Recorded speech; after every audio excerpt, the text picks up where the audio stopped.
इस वीडियो को अभी बंद कर दें। गंभीरता से आप जो सीखने वाले हैं वो हर रिश्ते, हर बातचीत और हर उस व्यक्ति को देखने का आपका नजरिया बुनियादी तौर पर बदल देगा जिस पर आप भरोसा करते हैं। एक बार जब आप समझ जाते हैं कि मैकियावेली ने मानव स्वभाव के बारे में वास्तव में क्या दस्तावेजीकरण किया है, तो आप इसे अनसुना नहीं कर सकते। आप उन पैटर्न्स को अनदेखा नहीं कर सकते। आप फिर से आरामदायक अज्ञानता की ओर नहीं लौट सकते। 1513 में निर्वासन में बैठे एक अपमानित राजनयिक ने मानव व्यवहार के बारे में ऐसे विचलित करने वाले अवलोकन लिखे कि कैथोलिक चर्च ने 200 वर्षों तक उनके काम पर प्रतिबंध लगा दिया। इसलिए नहीं कि उन्होंने जो लिखा वो गलत था, बल्कि इसलिए कि वो बहुत अधिक सच था। क्योंकि एक बार जब लोग इन पैटर्न्स को समझ गए तो उन्हें उन्हीं तंत्रों के माध्यम से नियंत्रित नहीं किया जा सकता था। क्योंकि आम लोगों के हाथों में इतना शक्तिशाली ज्ञान हर स्थापित पदानुक्रम के लिए खतरा था। मैकियावेली ने लोगों को बुरा बनना नहीं सिखाया। उन्होंने उस बुराई को उजागर किया जो पहले से ही उनके खिलाफ की जा रही थी। उन्होंने पहले से हो रहे हेरफेर का दस्तावेजीकरण किया। उन्होंने उस खेल को बेनकाब किया जो पहले से ही खेला जा रहा था, और उस खेल को चलाने वाले लोग नहीं चाहते थे कि आप इसके नियमों को समझें। आज मैं आपको वे अवलोकन दे रहा हूं जिन्होंने मैकियावेली के नाम को वर्जित ज्ञान का पर्याय बना दिया। कोई साफ सुथरा संस्करण नहीं, कोई अकादमिक व्याख्या नहीं, बल्कि वे वास्तविक पैटर्न जो उन्होंने इस बारे में लिखे कि शक्ति कैसे काम करती है, हेरफेर कैसे संचालित होता है, और आपके आसपास के लोग ऐसे खेल कैसे खेल रहे हैं जिनके अस्तित्व के बारे में आपको पता तक नहीं है। ये सब कुछ बदल देता है। आपकी मित्रता, आपके प्रेम संबंध, आपका करियर, आपके पारिवारिक समीकरण। एक बार जब आप इन पैटर्न्स को देख लेते हैं तो आप उन्हें हर जगह पहचान लेंगे और आप कभी भी पहले की तरह भरोसा नहीं कर पाएंगे।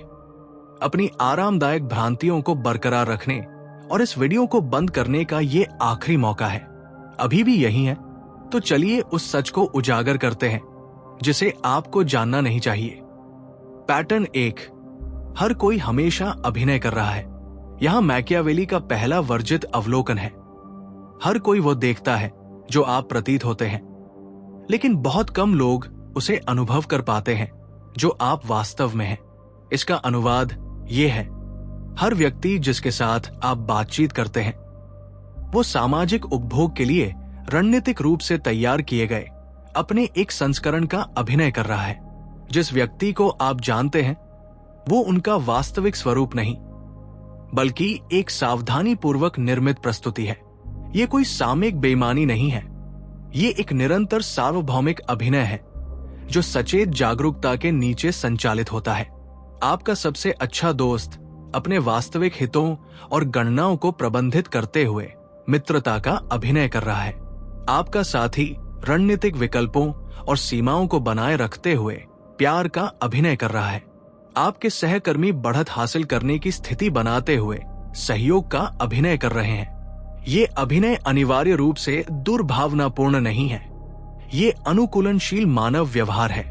हम जल्दी सीख जाते हैं कि अपना पूर्ण प्रामाणिक स्वरूप दिखाने से सामाजिक दंड मिलता है, इसलिए हम ऐसे व्यक्तित्व गढ़ते हैं जो हमें हमारी जरूरत की चीजें दिला सकें और हमारी कमजोरियों की रक्षा कर सकें।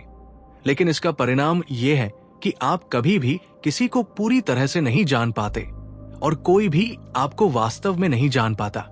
अपने व्यवहार को ईमानदारी से देखें। आप अपने बॉस के साथ वैसा व्यवहार नहीं करते जैसा अपने दोस्तों के साथ करते हैं। आप पहली डेट पर खुद को अलग तरह से पेश करते हैं और महीनों के रिश्ते के बाद अलग तरह से। आप अपने परिवार को अपना कुछ हिस्सा दिखाते हैं और दूसरा हिस्सा छिपाते हैं। आप लगातार इस बात का प्रबंधन करते हैं कि दूसरे आपको कैसे देखें। यही अभिनय है, बाकी सब भी यही कर रहे हैं। मिलनसार सहकर्मी की मित्रता के नीचे गणनाएं छिपी हैं, प्यारे साथी के स्नेह के नीचे सीमाएं हैं, सहायक मित्र के समर्थन के नीचे मर्यादाएं हैं। आप कभी भी पूर्ण प्रामाणिकता नहीं देख रहे होते हैं, आप केवल एक प्रबंधित प्रस्तुति देख रहे होते हैं जिसे सामाजिक उद्देश्यों को प्राप्त करने के लिए डिजाइन किया गया है। मैकियावेली ने देखा कि जो राजकुमार अपने सलाहकारों के वफादारी के अभिनय पर विश्वास करते थे, वे अक्सर परिस्थितियों के बदलने पर उन्हीं सलाहकारों द्वारा धोखा दिए जाते थे।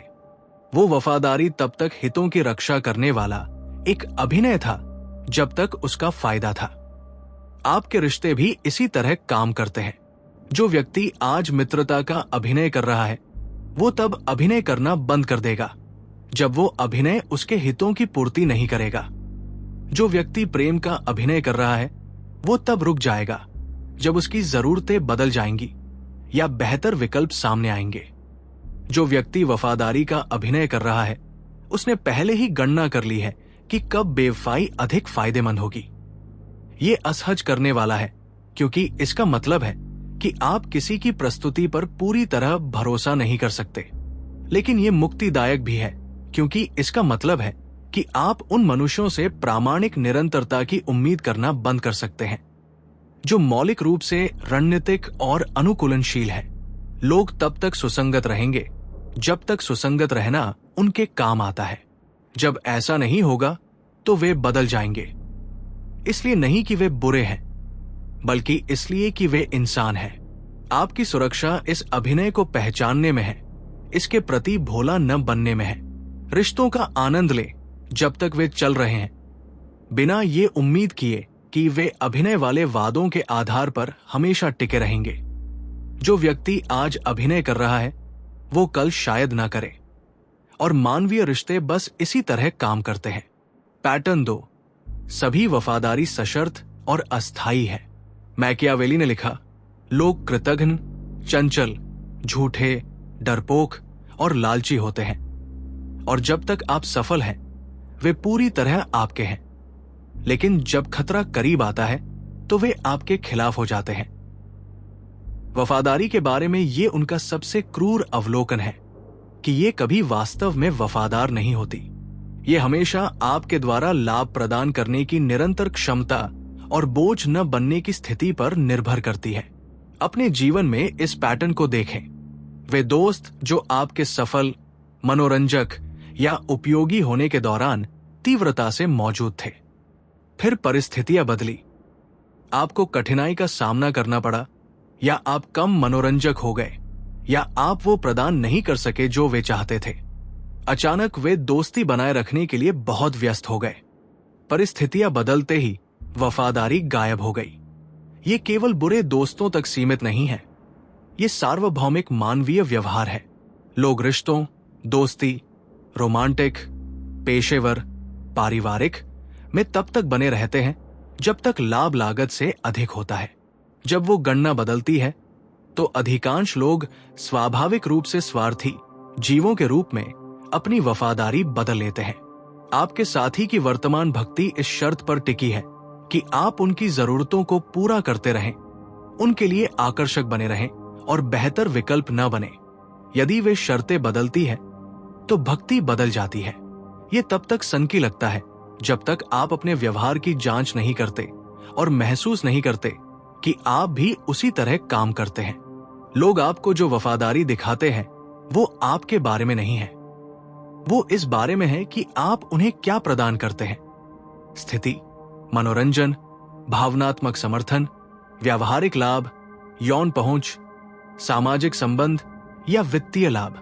जब तक आप रिश्ते को बनाए रखने की लागत के सापेक्ष पर्याप्त मूल्य प्रदान करते हैं, तब तक वफादारी बनी रहती है। जब गणित बदलता है तो वफादारी भी बदल जाती है। मैकियावेली ने राजनीतिक गठबंधनों को परिस्थितियों के बदलते ही तुरंत टूटते हुए देखकर इसका दस्तावेजीकरण किया। वो सहयोगी जिसने कल शाश्वत वफादारी की कसम खाई थी, आज आपका दुश्मन बन जाता है, क्योंकि आज आपकी हार उसके हितों की बेहतर सेवा करती है। यही तंत्र व्यक्तिगत संबंधों में भी समान रूप से काम करता है।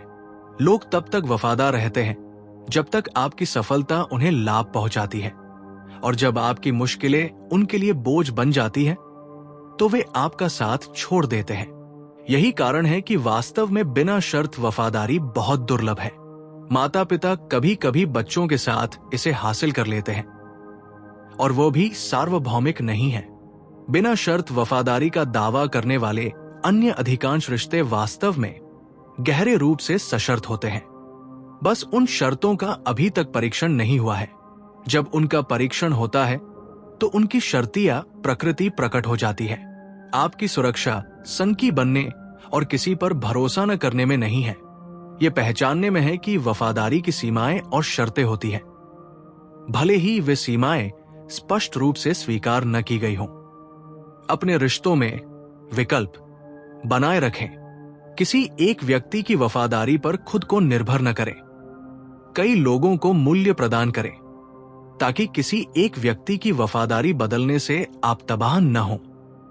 और सबसे महत्वपूर्ण बात, ये पहचानें कि जब लोगों की वफादारी बदलती है तो ये आमतौर पर व्यक्तिगत नहीं होती है। ये बदलती परिस्थितियों के प्रति रणनीतिक अनुकूलन है। वे अनुकूलन करने के लिए बुरे नहीं हैं, वे इंसान हैं। इसे समझना उस मासूम तबाही को रोकता है जो ये मानने से आती है कि वफादारी बिना शर्त है, और फिर ये पता चलता है कि ऐसा नहीं है। पैटर्न 3, पीड़ित स्पष्ट खतरों से अधिक खतरनाक होते हैं। यहां मैकियावेली के अवलोकन वास्तव में विचलित करने वाले हो जाते हैं। उन्होंने दस्तावेजीकरण किया कि जो लोग सबसे अधिक हानिरहित दिखाई देते हैं, जो खुद को पीड़ितों के रूप में पेश करते हैं, जो कमजोर और घायल लगते हैं, वे अक्सर सबसे खतरनाक होते हैं, क्योंकि उनकी स्पष्ट शक्तिहीनता दूसरों को उनके खिलाफ बचाव करने से रोकती है। जो व्यक्ति खुले तौर पर आपको धमकी देता है, वो आपके बचाव तंत्र को सक्रिय कर देता है। आप तैयारी करते हैं, रक्षा करते हैं और प्रतिक्रिया देते हैं, लेकिन वो व्यक्ति जो खुद को आपके पीड़ित के रूप में रखता है, वो आपके बचाव तंत्र को पूरी तरह से बाईपास कर देता है। आप रक्षात्मक होने के बजाय सुरक्षात्मक महसूस करते हैं। आप अपनी सतर्कता कम कर देते हैं। आप संसाधन और पहुंच प्रदान करते हैं, और ठीक उसी समय वे हमला करते हैं। एक बार देखने पर यह पैटर्न हर जगह काम करता हुआ दिखता है। वो सहकर्मी जो सहानुभूति और समर्थन के माध्यम से शक्ति जमा करते हुए जवाबदेही से बचने के लिए लगातार पीड़ित होने का नाटक करता है। वो साथी जो अपराधबोध और दायित्व के माध्यम से आपको नियंत्रित करने के लिए अपनी कमजोरी का उपयोग करता है। वो परिवार का सदस्य जिसका निरंतर संकट हर किसी के संसाधनों को अपनी ओर खींचता रहता है। रणनीतिक पीड़ित शक्तिहीन दिखाई देते हुए अत्यधिक शक्ति प्राप्त कर लेता है। उनकी आलोचना करने वाला व्यक्ति क्रूर प्रतीत होने लगता है। उन पर विक्टिम ब्लेमिंग का आरोप लगाए बिना उन्हें जवाबदेह नहीं ठहराया जा सकता। उन्हें पारस्परिक दायित्वों के बिना संसाधन और समर्थन प्राप्त होता है, और वे अपने विरोधियों को उत्पीड़क के रूप में पेश करके उन्हें नष्ट कर सकते हैं। मैकियावेली ने देखा कि जो राजनीतिक अभिनेता सफलतापूर्वक खुद को पीड़ितों के रूप में स्थापित करते थे, वे अक्सर सत्ता में पहुंच जाते थे, जबकि जो शक्तिशाली दिखाई देते थे वे निशाना बन जाते थे। यही गतिशीलता व्यक्तिगत और व्यावसायिक संदर्भों में भी काम करती है। जिस व्यक्ति को हर कोई पीड़ित के रूप में देखता है, उसके पास वे सुरक्षा और लाभ होते हैं जो स्पष्ट खतरों के पास नहीं होते। आपकी सुरक्षा के लिए वास्तविक पीड़ा और रणनीतिक पीड़ितता के बीच अंतर करना आवश्यक है। वास्तविक पीड़ित अंततः सुधार की ओर बढ़ते हैं और अपनी पीड़ितता का उपयोग जवाबदेही से बचने या असीमित संसाधन निकालने के लिए नहीं करते हैं। रणनीतिक पीड़ित हमेशा संकट में रहते हैं, जवाबदेही से बचने के लिए पीड़ितता का उपयोग करते हैं और सीमाएं तय किए जाने पर अपने पीड़ित होने के दावों को बढ़ा देते हैं। उन लोगों पर नजर रखें जिनकी पीड़ितता हमेशा उनके रणनीतिक हितों की सेवा करती है, जो संघर्षों में हमेशा निर्दोष पक्ष होते हैं, जो आलोचना या पूछताछ को बंद करने के लिए पीड़ित होने के दावों का उपयोग करते हैं। ये पैटर्न वास्तविक पीड़ा के बजाय हथियारबंद पीड़ितता का संकेत देते हैं। वास्तव में खतरनाक व्यक्ति वह है जिसे आप खतरनाक नहीं समझते, क्योंकि उसने खुद को एक असहाय पीड़ित के रूप में स्थापित कर लिया है। आपका सबसे महत्वपूर्ण खतरा वो व्यक्ति हो सकता है जिसके प्रति आप वर्तमान में सबसे अधिक सुरक्षात्मक महसूस कर रहे हैं। पैटर्न 4, प्यार रणनीतिक जीव विज्ञान है, कोई अलौकिक संबंध नहीं। मैकियावेली ने रोमांटिक प्यार के बारे में विस्तार से नहीं लिखा, लेकिन मानव स्वभाव के बारे में उनके अवलोकन इसके बारे में असहज करने वाले सच उजागर करते हैं। आप जिसे प्यार में पड़ने के रूप में अनुभव करते हैं, वो एक न्यूरोकेमिकल हेरफेर है जिसे आपको बंधन बनाने और प्रजनन करने के लिए डिजाइन किया गया है।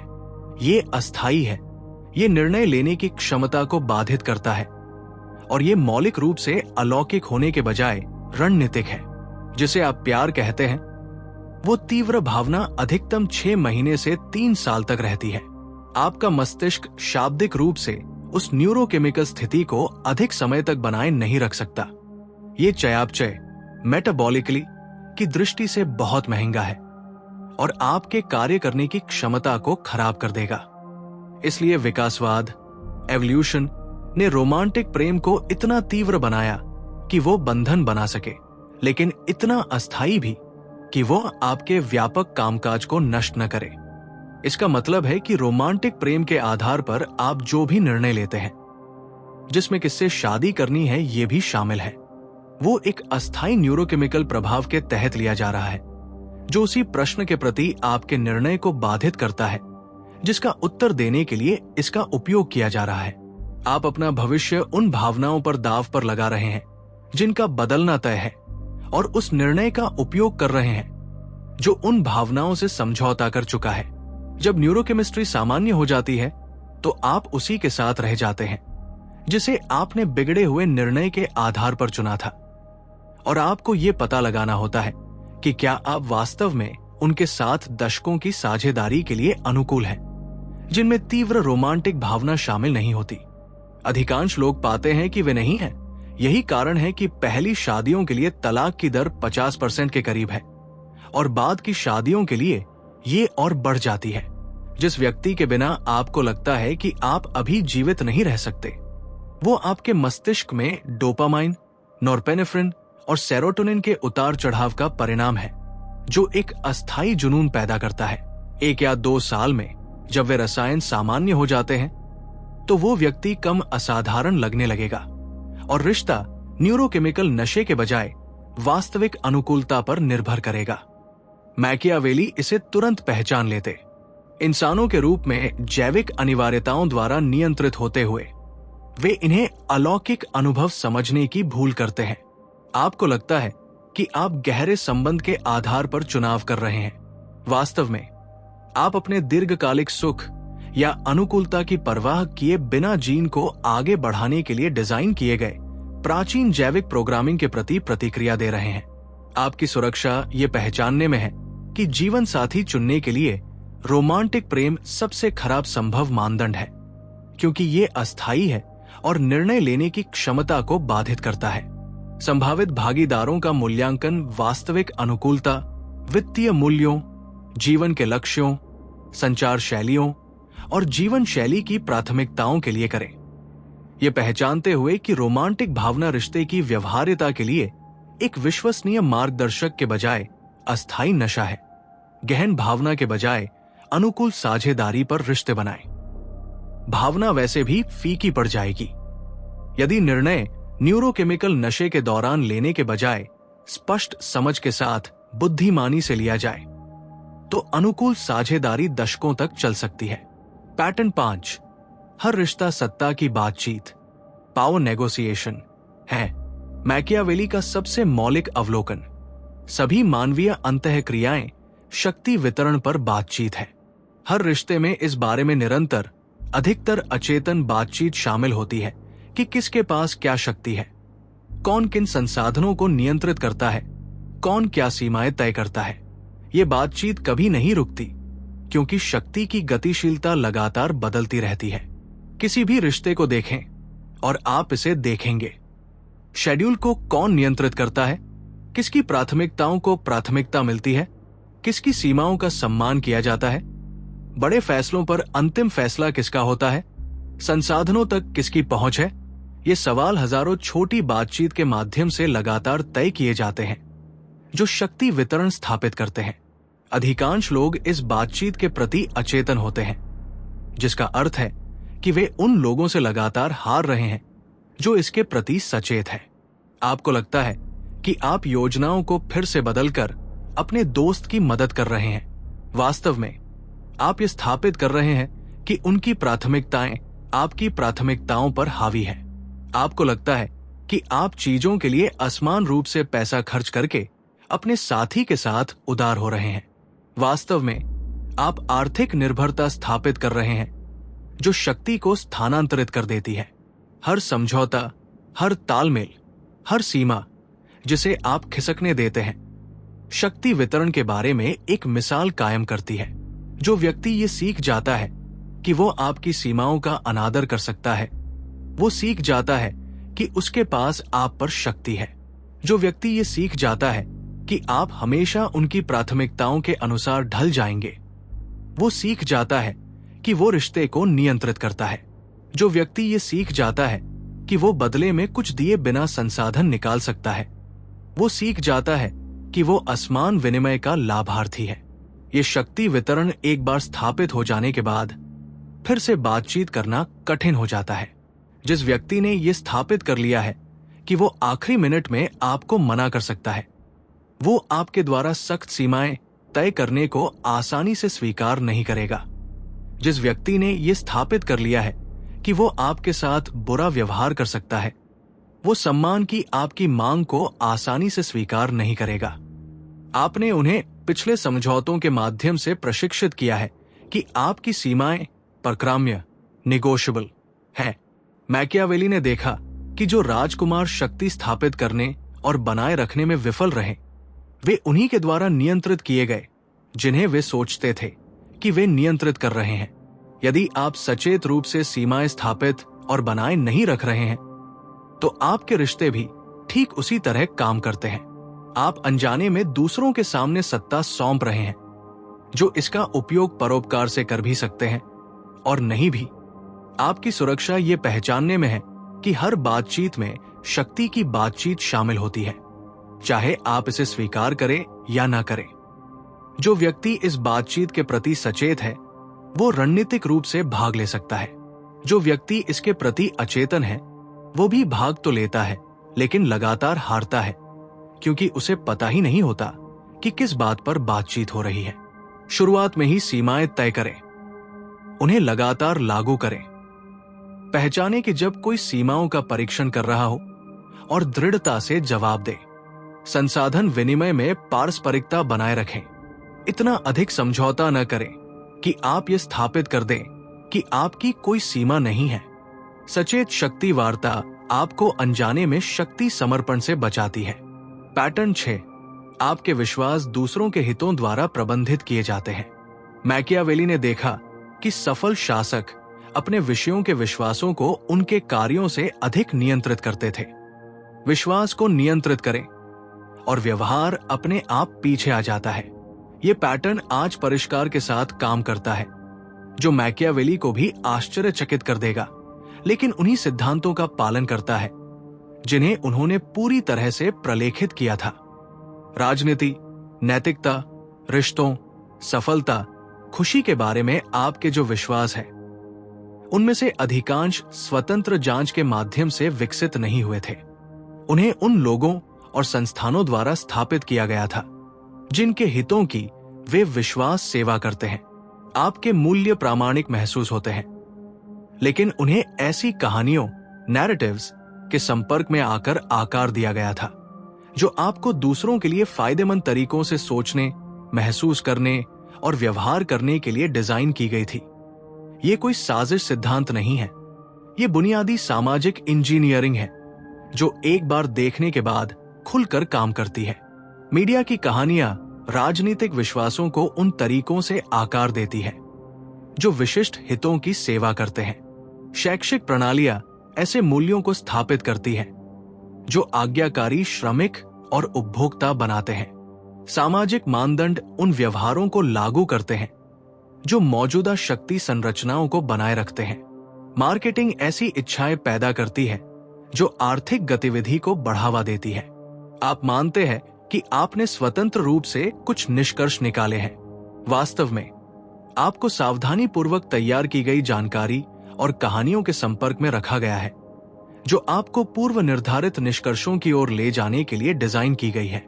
विश्वास आपके अपने जैसे लगते हैं क्योंकि स्थापना की प्रक्रिया प्रतिरोध को ट्रिगर न करने के लिए पर्याप्त सूक्ष्म थी। इसे रियल टाइम में काम करते हुए देखें। एक मुद्दा उभरता है। कुछ ही दिनों में आप दर्जनों कहानियों के संपर्क में आ जाते हैं जो स्वतंत्र स्रोतों से आने के बावजूद समान निष्कर्षों की ओर इशारा करती है। सहमति स्वाभाविक लगती है, लेकिन समन्वित कथा तैनाती के माध्यम से निर्मित की गई थी। आप उन विचारों को अपनाते हैं जो स्वतंत्र निर्णय की तरह लगते हैं, लेकिन वास्तव में सफल कथा प्रबंधन को दर्शाते हैं। मैकियावेली इसे तुरंत उनके द्वारा प्रलेखित सिद्धांतों के परिष्कृत अनुप्रयोग के रूप में पहचान लेते। वो शासक जिसने प्रजा के विश्वासों को नियंत्रित किया, उसने बल प्रयोग की आवश्यकता के बिना उनके व्यवहार को नियंत्रित किया। आपकी सुरक्षा के लिए यह पहचानना आवश्यक है कि आपके विश्वासों को दूसरों के हितों द्वारा आकार दिया गया है और उन हितों और उनके तंत्रों की पहचान करने के लिए सक्रिय रूप से काम करना चाहिए। उन विश्वासों पर सवाल उठाएं जो आसानी से शक्तिशाली हितों की सेवा करते हैं। उन स्रोतों से जानकारी मांगे जो आपके मौजूदा विचारों की पुष्टि करने के लिए एल्गोरिथम रूप से फिल्टर नहीं किए गए हैं। पहचाने की सहमति अक्सर सच्चाई के बजाय सफल कथा प्रबंधन को दर्शाती है। इसका मतलब पागल होना या सभी विश्वासों को अस्वीकार करना नहीं है। इसका मतलब विश्वासों को अधिक हल्के से पकड़ना है। यह पहचानना कि वे सामाजिक प्रक्रियाओं के माध्यम से उन हितों की सेवा करने के लिए आकार दिए गए थे जो आपके नहीं हो सकते हैं। और जब आप उनके मूल या सेवा को पहचानते हैं तो विश्वासों को संशोधित करने के लिए तैयार रहना है। एकीकरण, वर्जित ज्ञान के साथ जीना। अब आप उन पैटर्न्स को समझते हैं जिन्हें आप अनदेखा नहीं कर सकते। हर कोई लगातार अभिनय करता है। सारी वफादारी सशर्त है। पीड़ित आपके सबसे बड़े खतरे हो सकते हैं। प्यार अस्थायी न्यूरोकेमिस्ट्री है। हर बातचीत सत्ता पर चर्चा करती है। आपके विश्वास दूसरों के हितों द्वारा स्थापित किए गए थे। ये ज्ञान खतरनाक है क्योंकि ये उन आरामदायक भ्रमों को छीन लेता है जो सामाजिक जीवन को सहनीय बनाते हैं। आप पहले की तरह भरोसा नहीं कर सकते। आप बिना शर्त वफादारी में विश्वास नहीं कर सकते। आप ये मान नहीं सकते कि लोगों की प्रस्तुतियां उनके प्रामाणिक स्वरूप को दर्शाती है। आप रोमांटिक भावना के आधार पर बड़े फैसले नहीं ले सकते। आप रिश्तों में अनजाने में सत्ता नहीं सौंप सकते। आप अपने विश्वासों को रणनीतिक रूप से स्थापित करने के बजाय केवल सत्य के रूप में स्वीकार नहीं कर सकते। इस ज्ञान के साथ जीने के लिए यथार्थवादी नींव पर रिश्तों के प्रति अपने दृष्टिकोण के पुनर्निर्माण की आवश्यकता है। स्वीकार करें कि हर कोई अभिनय करता है और पूर्ण प्रामाणिकता की उम्मीद किए बिना अभिनय का आनंद ले। बिना शर्त वफादारी की उम्मीद करने के बजाय दोनों पक्षों की सेवा करने वाले पारस्परिक लाभ पर रिश्ते बनाएं। लोगों के पीड़ित होने के दावों को स्वचालित रूप से स्वीकार करने के बजाय समय के साथ उनके व्यवहार के पैटर्न का मूल्यांकन करें। जीवन के बड़े निर्णय न्यूरोकेमिकल नशे के दौरान लेने के बजाय स्पष्ट समझ होने पर व्यावहारिक अनुकूलता के आधार पर लें। अनजाने में इसे सौंपने के बजाय रिश्तों में सचेत रूप से सत्ता की बातचीत करें। अपने विश्वासों की जांच करें कि वे किसके हितों की सेवा करते हैं और तदनुसार संशोधित करें। ये संकी या पागल होना नहीं है, ये रणनीतिक और सुरक्षित होना है। मैकियावेली ने लोगों को क्रूर बनाने के लिए नहीं लिखा था। उन्होंने अच्छे लोगों को उन लोगों द्वारा नष्ट होने से बचाने के लिए लिखा था जो पहले से ही इन पैटर्न्स को समझते थे और बिना किसी विवेक के उनका उपयोग करते थे। किसी भी संदर्भ में जो लोग सत्ता में आते हैं वे आमतौर पर वे होते हैं जो इन पैटर्न्स को पहले से समझते हैं। वे जानते हैं कि हर कोई अभिनय करता है। वे सशर्त वफादारी का फायदा उठाते हैं। वे उपयोगी होने पर पीड़ितता को हथियार बनाते हैं। वे प्यार को महत्वपूर्ण निर्णयों को बिगाड़ने नहीं देते। वे सचेत रूप से सत्ता की बातचीत करते हैं और वे रणनीतिक रूप से दूसरों के विश्वासों को आकार देते हैं। आपकी पसंद यह है कि आप भोले बने रहें और इन पैटर्न्स द्वारा नियंत्रित हों, या उन्हें समझें और सचेत रूप से भाग ले। भोलापन आपको हेरफेर से नहीं बचाता है, ये सुनिश्चित करता है कि आप उन लोगों द्वारा हेरफेर किए जाएंगे जो वो समझते हैं जो आप नहीं समझते। अंतिम चेतावनी, आप इसे अनवॉच नहीं कर सकते। अब आप इन पैटर्न्स को हर जगह पहचानेंगे, हर रिश्ते में, हर बातचीत में, हर संस्थान में। आप प्रस्तुतियों के पीछे का अभिनय देखेंगे। परिस्थितियां बदलने पर आप वफादारी को उड़ते हुए देखेंगे। आप रणनीतिक पीड़ितता की पहचान करेंगे। आप न्यूरोकेमिकल नशे को गहरे संबंध के रूप में गलत समझने को पहचान लेंगे। आप लगातार चल रही सत्ता की बातचीत को देखेंगे। आप अपने विश्वासों को आकार देने का प्रयास करने वाले कथा प्रबंधन को पकड़ लेंगे। कुछ दिन आप चाहेंगे कि आप आरामदायक अज्ञानता में लौट सके। आप नहीं लौट सकते। पैटर्न अब बहुत स्पष्ट है। हेरफेर बहुत दिखाई दे रहा है। खेल बहुत प्रत्यक्ष है, लेकिन आप उन तरीकों से सुरक्षित भी हैं जो आप पहले नहीं थे। जिन तंत्रों को आप अब पहचानते हैं, उनके माध्यम से आपके साथ आसानी से हेरफेर नहीं किया जा सकता है। आपको उतनी विनाशकारी रूप से धोखा नहीं दिया जा सकता, क्योंकि आप बिना शर्त वफादारी की उम्मीद नहीं करते हैं। आपको अभिनय वाली प्रस्तुतियों के माध्यम से नियंत्रित नहीं किया जा सकता, क्योंकि आप अभिनय के पार देख सकते हैं। आप अस्थायी न्यूरोकेमिस्ट्री के आधार पर विनाशकारी निर्णय नहीं लेंगे। आप अनजाने में सत्ता नहीं सौंपेंगे। आप प्रबंधित विश्वासों को बिना आलोचना के स्वीकार नहीं करेंगे। मैकियावेली ने इन पैटर्न्स का दस्तावेजीकरण करने की कीमत चुकाई।